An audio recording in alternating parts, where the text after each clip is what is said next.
sait jamais qui a raison ou qui a tort. C'est difficile de juger. Moi, j'ai longtemps donné raison à tout le monde. Jusqu'au jour où je me suis aperçue que la plupart des gens à qui je donnais raison avaient tort. Donc j'avais raison. Par conséquent, j'avais tort. Tort de donner raison à des gens qui avaient le tort de croire qu'ils avaient raison. C'est-à-dire que moi qui n'avais pas tort, je n'avais aucune raison de ne pas donner tort à des gens qui prétendaient avoir raison, alors qu'ils avaient tort.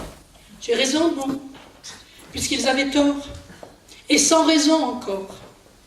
Là, j'insiste, parce que moi aussi, il arrive que j'ai tort.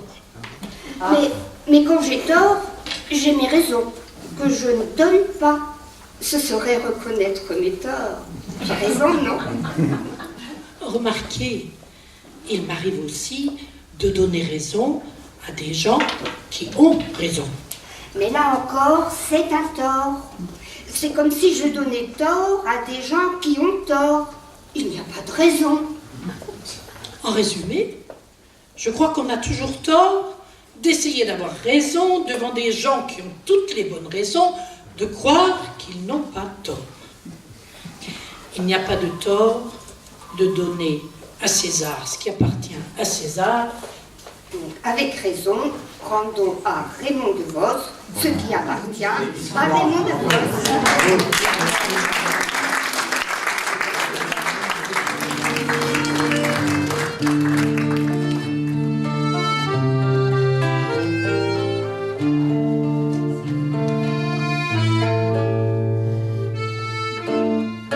L'amour, c'est si beau.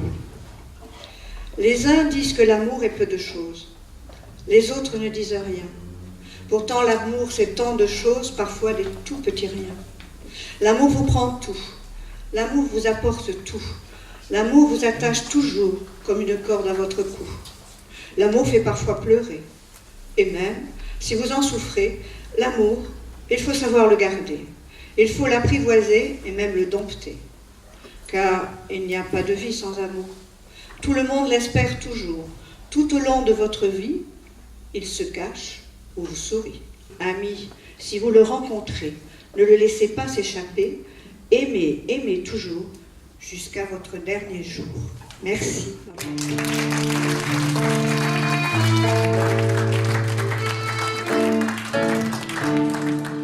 La plupart du temps, quand on aime et qu'on a 20 ans, ce n'est jamais pour de l'argent. Les jeunes filles se disent, en rêvant, ça m'est égal qu'il ait de l'argent.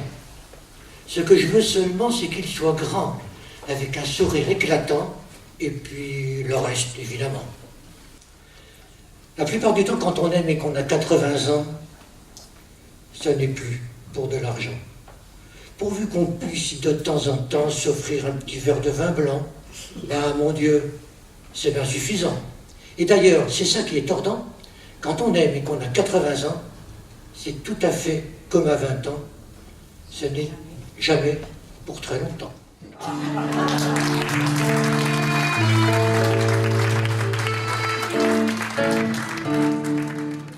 Le chat, dans la chaleur d'été où chacun s'alanguit, il veille au bel oiseau dont il suit la conduite.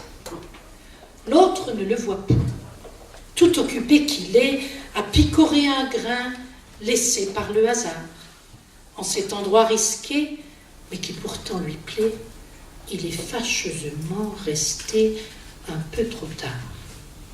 Alors, à cet instant, le félidé agile, poil brillant, hérissé, vibrisses en émoi, ferme sur son butin ses griffes érectiles, puis miaule de plaisir en contemplant sa proie.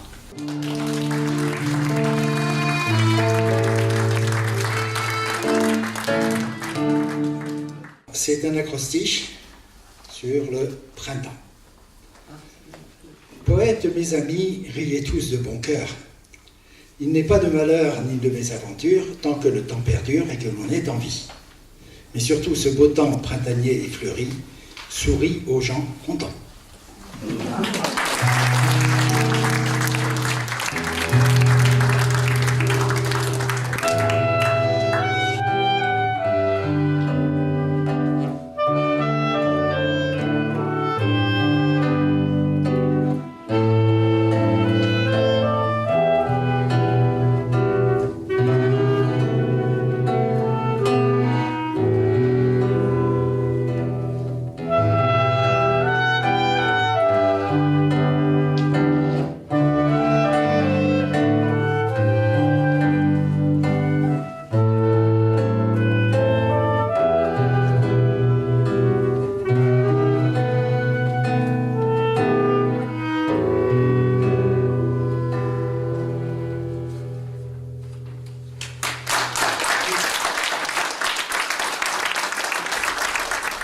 Vert, couleur de la nature en fête à l'orée du printemps, quand la terre revêt sa parure nouvelle et l'espérance envahit l'univers. À quand la fin des guerres, de la faim, des malheurs, de la mort avant l'heure? Tu es havre de paix, porteur de renaissance, contemplation. Chapoyante aux couleurs du spectre de lumière, vous jouez avec l'ombre la symphonie parfaite. Vous nous accompagnez, discrète, de l'aube de la vie à la fin du voyage, laissant derrière vous, en forme de message, la trace indélébile de la marche du temps.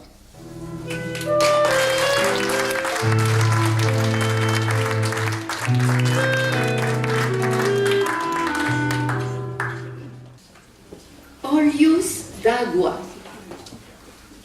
qui signifie les yeux de l'eau, et c'est le nom d'un petit port de pêche en Algarve, au sud du Portugal. Personne ne les voit, et les yeux de l'eau ne voient personne. Personne, excepté la mer. La mer, dans sa beauté unique, incomparable, éternelle. La mer qui boit tout le bleu du ciel au jour de beau temps et se nourrit du vert des algues pour colorer ses criques et ses lagons. La mer qui s'enflamme de l'ocre des falaises au coucher du soleil. La mer qui revêt l'habit gris et noir de ses rochers au jour de houle et de tempête.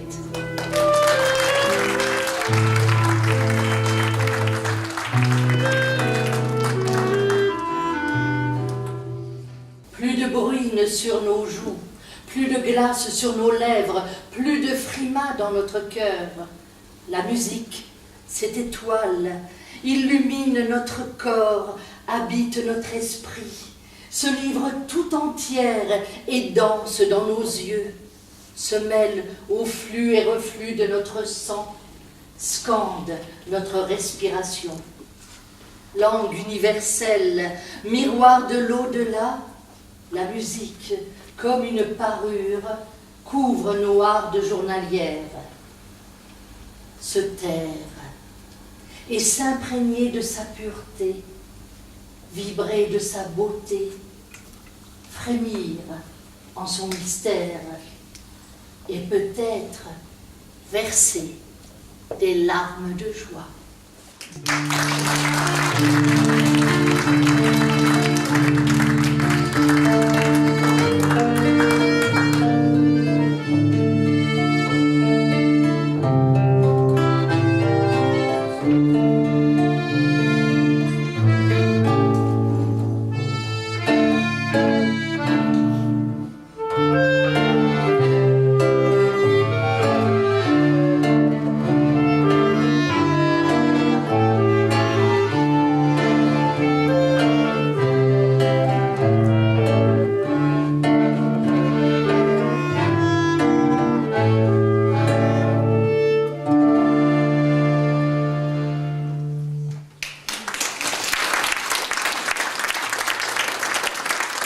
Pour un monde meilleur.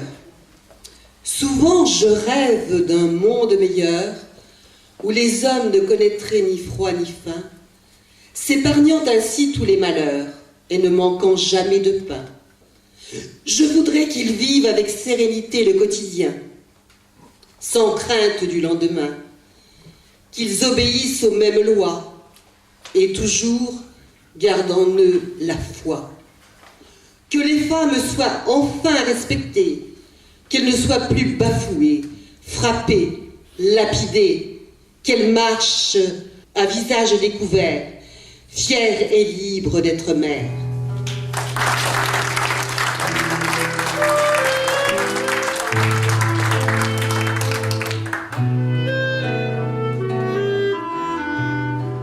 Sur mes cahiers d'écolier, sur mon pupitre et les arbres, sur le sable, sur la neige, j'écris ton nom.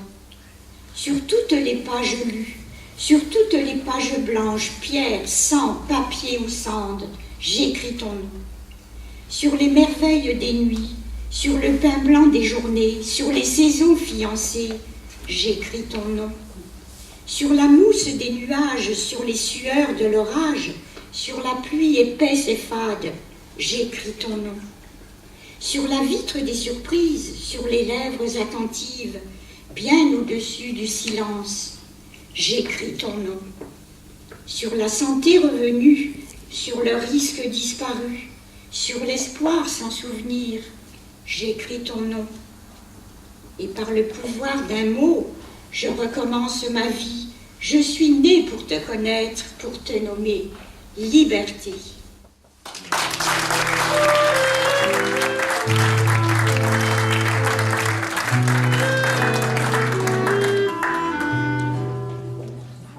La truie artiste. Une truie avait décidé de prendre des cours d'aquarelle.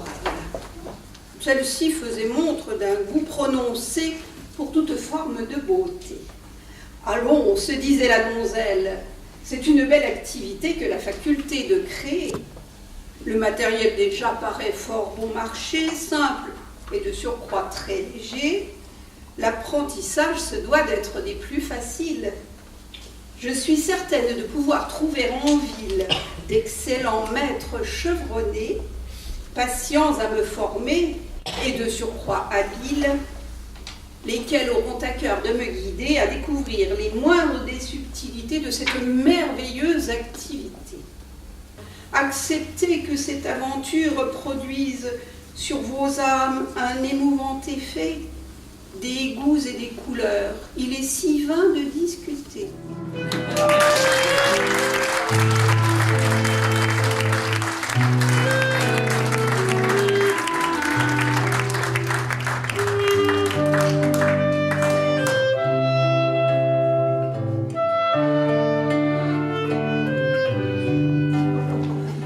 De la plénitude matinale, où la plage déserte offre une étendue embrumée, intemporelle, je me souviendrai, quand ma volonté rebelle de retour dans l'angoisse quotidienne ira à sa perte.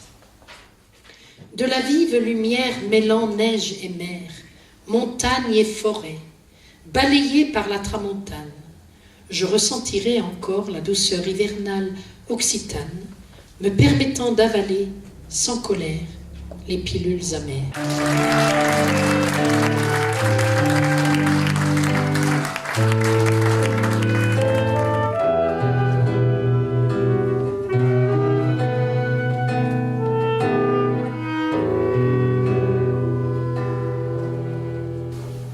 Je me sens tout petit, homme parmi les hommes, et je me sens perdu dans cette immensité au milieu des étoiles parsemant l'univers. Mais les étoiles sont belles et créent la rêverie, conduisent vers la douceur et vers la poésie, compagnes de mes nuits peuplant ma solitude et faisant oublier combien la vie est rude. À l'idée de vous voir et de vous contempler, mon esprit se rassure et se calme en l'antre de la nuit. Alors je me libère et je peux désormais, libre et rasséréné, demander à mes muses de m'aider à créer. Créer est un bonheur qu'il faut s'autoriser, C'est un bon moyen d'être avant d'avoir été.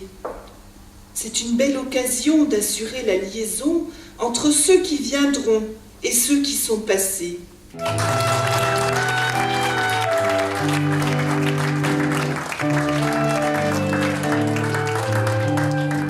Je vis, je meurs, je me brûle et me noie. J'ai chaud extrême en endurant le froid dur. La vie est trop molle et trop dure. J'ai grands ennuis entremêlés de joie. Tout à un coup, je ris et je larmoie. Et en plaisir, maint grief tourment j'endure. Mon bien s'en va, et à jamais il dure. Tout en un coup, je sèche, et je verdoie. Ainsi, amour inconstamment me mène. Et quand je pense avoir plus de douleur, sans y penser, je me trouve hors de peine. Puis, quand je crois ma joie être certaine, et être au haut de mon désiré heure, il me remet dans mon premier malheur.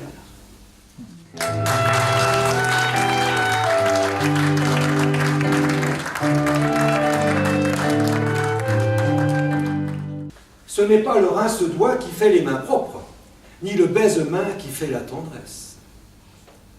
Ce n'est pas le mot qui fait la poésie, c'est la poésie qui illustre le mot. L'alexandrin est un moule à pied. On n'admet pas qu'il soit mal chaussé, traînant dans la rue des semelles ajourées de musique. Les écrivains qui ont recours à leurs doigts pour savoir s'ils ont leur compte de pied ne sont pas des poètes, ce sont des dactylographes. La poésie est une clameur. Elle doit être entendue comme la musique. Toute poésie destinée à n'être que lue et enfermée dans sa typographie n'est pas finie. Elle ne prend son sexe qu'avec la corde vocale, tout comme le violon prend le sien avec l'archet qui le touche.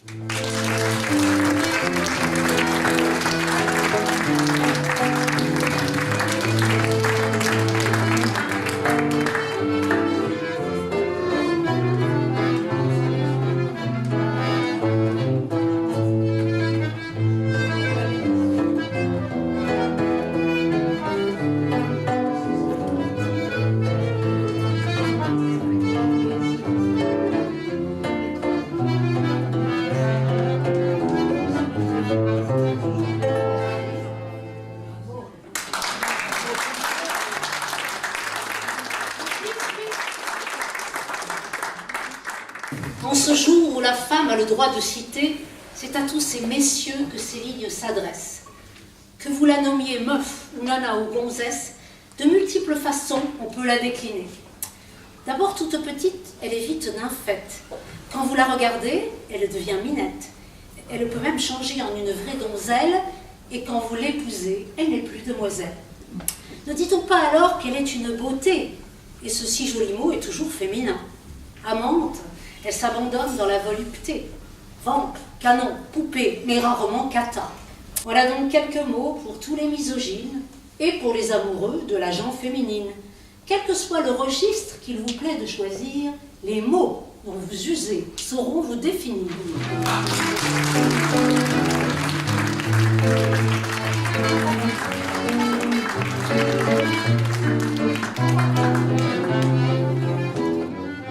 La société duale. Au faîte des maisons, des vapeurs embrumées enrubanent le ciel de volutes fumées. Le soir s'est habillé d'un long manteau de laine qui recouvre de suie l'indifférence humaine. Derrière leurs volets, sans un tourment de l'âme, les chanceux, les nantis ont rejeté l'infâme, ce lot des inconnus, ces ombres sans visage, ces miséreux des rues qu'un sort tient en otage. Ces amas de chagrin, ce long cri du dehors, ce déchirant appel de l'esprit et du corps aux portes de la peur trébuchent sur le pas, le seuil clos des maisons que protège un Judas. De son œil, Il épie un autrui malfaisant, spectre fantomatique à l'aspect déplaisant, qui menace l'accès du logis bien douillet des braves gens blottis sous leur soyeux duvet.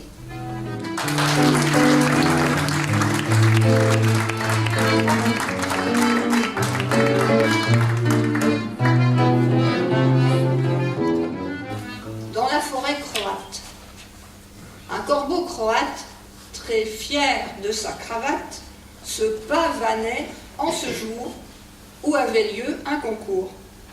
Les corbelles l'admiraient, leurs époux le jalousaient. Toute la forêt résonnait de sa voix qui chantait « Croix, croix, croix ». Il s'apprêtait à s'envoler vers le lieu du concours de l'année lorsque vint à passer un renard qui porta sur lui son regard. En croate, Dobar dan, les écrans français. « Et bonjour, monsieur du Corbeau, que vous me semblez beau. Quelle cravate magnifique, ces couleurs sont fantastiques. Aujourd'hui est un grand jour, c'est sûr, vous gagnerez le concours. Mais j'aimerais la voir de plus près. Voudriez-vous vous approcher, s'il vous plaît ?» Le corbeau, sans s'étonner, tout gonflé de vanité, de son arbre descendit et s'approcha du renard ravi.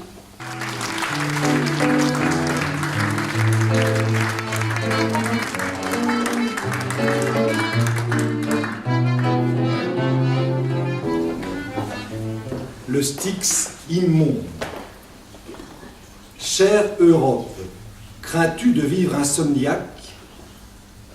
Un symbole de paix gît au fond d'un carnier. Refuses-tu de voir, par ton jeu casanier, des bataillons meurtrir la terre bosniaque? Une vague féroce, affreuse, maniaque, se rit des droits de l'homme, hymne du prisonnier. Ce flot profanateur, fossoyeur rancunier, se nourrit d'un limon au goût démoniaque. Riche et pauvre. Riche a donné la mort, pauvre a donné la vie. Qui peut suivre demain cet infâme bretteur, plongé dans le combat auquel il nous convie, se croire aux yeux du monde un guerrier salvateur? Prêché dans le désert, plus rien ne l'en dévie. Riche a donné la mort, pauvre a donné la vie.